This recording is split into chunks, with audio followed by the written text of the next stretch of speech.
Behind me is the Rep Fitness PR5000 rack that I recently put together, and while I was buying all of this stuff, I actually had to put a lot of thought into a dip station that I wanted for this rack.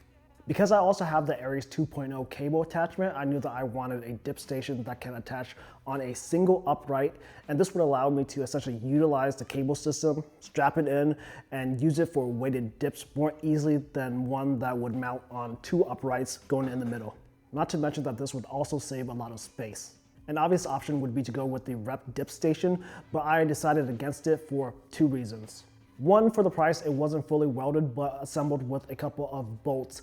And it's not like this approach wouldn't work, it's just that I personally would rather have an attachment that's mostly welded because I would perceive it as providing me with more value for my investment. But this is something that I could have lived without. Ultimately, the determiner is the fact that the Rep dip station had no optional wall mount. And this is something that I really wanted because I didn't want a dip station to just sit around on the floor all the time or constantly take up space on my rack. After some research, I decided to go with the Rogue Monster Matador dip station. Now, if you look into this product, you'll see that there are three variations of it. There's the Monster Matador for the 1-inch racks, the Monster Light Matador for 3/8 inch rack, and the Monster for the Infinity series, which is Rogue's 2x3-inch racks. Most people are going to be looking at either the Monster or Monster Light version, so I'll just mostly talk about those. Something important to know about these two versions are that they are identical in size and shape, dimensions, and build. The main difference between the two is going to be the hole that's drilled out for the retaining pin. However, in terms of price, the Monster version is $80 more, so something that a lot of people do is buy the Monster Light version, drill out the hole to fit a 1-inch pin, and just save the money. This is actually what I did, and I just used a step drill bit that I already had, some 3-in-1 oil as lubricant, and just went at it. In a couple of minutes, I got to the size that I needed and saved about $80.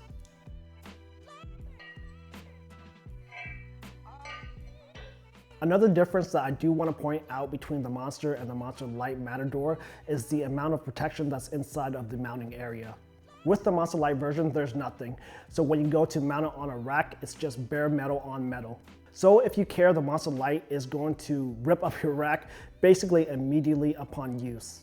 With the Monster Matador, you get a piece of UHMW on the front that's connected to your rack, but then weirdly felt on the two sides, and I thought that this was kind of lame, which is another reason that persuaded me towards the Monster Light version, because I knew that I could just pick up some anti-slip or anti-scratch pads, stick it on, and that would offer more protection than what Rogue was offering with the much more expensive Monster Matador.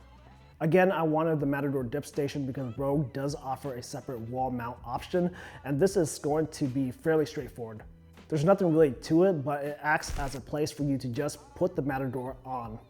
In terms of installation, it's just held in place by two bolts, which are not included, but luckily the ones that came with my Rep plate wall mounts fit perfectly.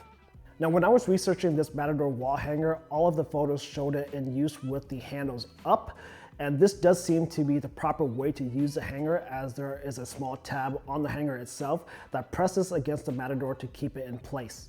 However, because I was hanging my Matador higher up, I wanted the handles down just to make getting it up and down easier, and I wanted to share that this orientation does work perfectly without issues.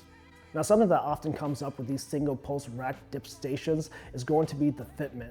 For some reason, they always seem to be sloppy and allow for a lot of wiggle room.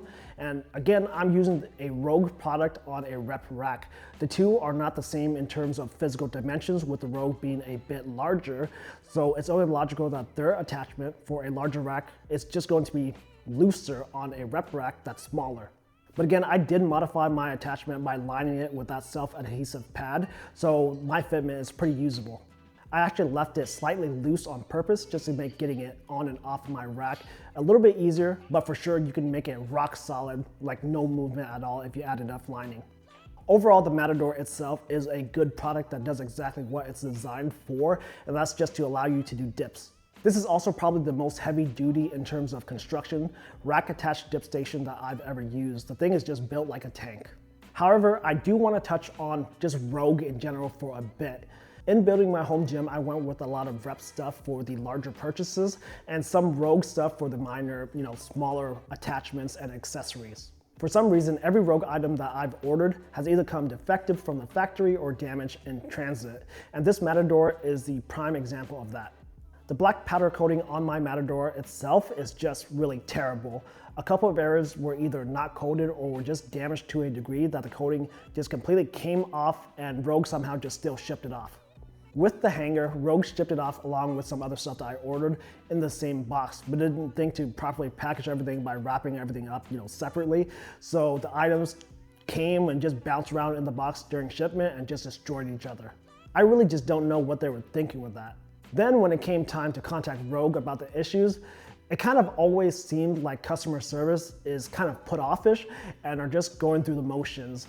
They're assisting you because it's their job and that they have to, not like they care even in the customer service sense. So again, the Rogue Monster Matador, Monster Light Matador, Infinity Matador is a good product that gets my recommendation, but I personally will not be buying from Rogue for some time. And that's gonna be it. I hope this video has helped you out. If it did, I'd appreciate if you can give the video a thumbs up, share it around, comment down below with any thoughts or questions that you may have. Don't forget to subscribe to this channel for more content. And if you wanna further support my work, consider hitting the join button down below to become a member of this channel or become a patron on Patreon. Thanks a lot for watching this video and I'll see you guys in the next one.